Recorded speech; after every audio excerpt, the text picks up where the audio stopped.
ஆன்மீக நண்பர்கள் அனைவருக்கும் என்னுடைய அன்பான வணக்கங்கள். ஆடி மாத ராசி பலன் தமிழ் மாதங்களில் மிகவும் புனிதமான மாதமாகும்.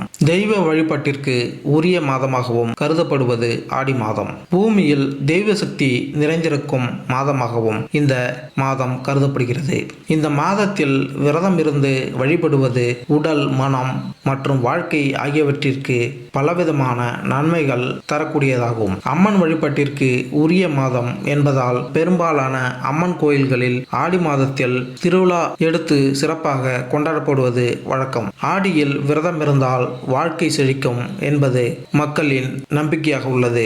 ஆடி மாதம் என்றாலே அம்மனின் அருளை பெறுவதற்கு ஏற்ற மாதமாகும். சூரிய பகவான் கடகராசியில் பயணிக்க துவங்கும் மாதம் ஆடி மாதம். தட்சிணாயன காலத்தில் துவக்க மாதமாக அமைகிறது. இது பித்ரு லோகத்தில் இருந்து நம்முடைய முன்னோர்கள் நம்மை காண பூமிக்கு வரும் காலமாகும். ஆடி மாதம் பருவமழை துவங்கும் காலம் என்பதால் பலவிதமான நோய்கள் பரவும் காலமாக உள்ளது. அதனால் நோய்களில் இருந்து தீயவற்றில் இருந்தும் மக்களை காக்க வேண்டும் என பெண் சக்தியான அம்மனையும், கருப்புசாமி, மதுரை வீரன், ஐயனார் போன்ற கிராமத்து காவல் தெய்வங்களை வழிபட்டு சிறப்பு பூஜைகள் நடத்தும் காலமாக உள்ளது.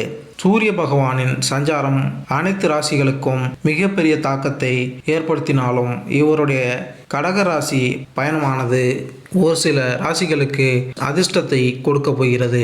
நவகிரகங்களின் தலைவனான சூரிய பகவான் வழங்கி வருகிறார். இவர் மாதத்திற்கு ஒரு முறை தனது இடத்தை மாற்றக்கூடியவர். இவர் சிம்ம ராசியில் அதிபதியாக திகழ்ந்து வருகிறார். சூரிய பகவான் ராசி மாற்றம் அனைத்து விதமான ராசிகளுக்கும் மிகப்பெரிய தாக்கத்தை ஏற்படுத்தும். அந்த வகையில் சூரிய பகவானின் சஞ்சாரம் அனைத்து ராசிகளுக்கும் சாதகமான பலன்களை கொடுக்கும். ஜோதிட சாஸ்திரத்தின்படி அனைத்து கிரகங்களும் தங்களது இடத்தை மாற்றிக்கொண்டே இருப்பார்கள். அது அனைவரது வாழ்க்கையிலும் மிகப்பெரிய பாதிப்பை ஏற்படுத்தும்.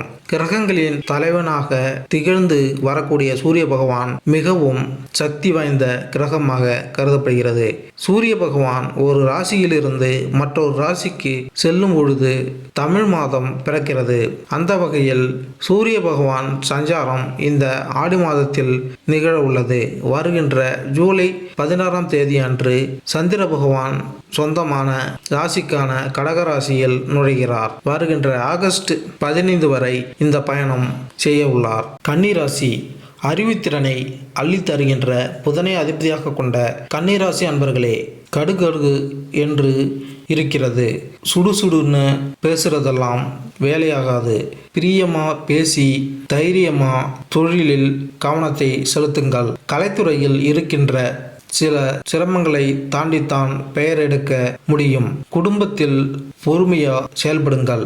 இல்லை என்றால் புரியாத சண்டை வந்து தெரியாத ஆளு பஞ்சாயத்துக்கு வருவார்கள். கடந்த காலங்களில் தடையாய் இருந்த முக்கியமான காரியங்கள் சுலபமாக நடந்து முடியும். அரசியல்வாதிகள் சந்திப்பால் ஊருக்கு சில நல்ல காரியங்கள் செய்வீர்கள். குடும்ப பிரச்சனைகளை எந்த காரணம் கொண்டும் மற்றவர்களிடம் சொல்லாதீர்கள். அதனால் உங்களுக்கு அவமானம் வந்து சேரும். காரைக்குடி முத்துமாரியம்மனை வழிபட்டால் நிறைவான செல்வம் கிடைக்கும். மேலும் இந்த வீடியோ உங்களுக்கு பிடித்திருந்தால் லைக் பண்ணுங்க, கமெண்ட் பண்ணுங்க, மறக்காம சப்ஸ்கிரைப் பண்ணுங்க. நன்றி, வணக்கம்.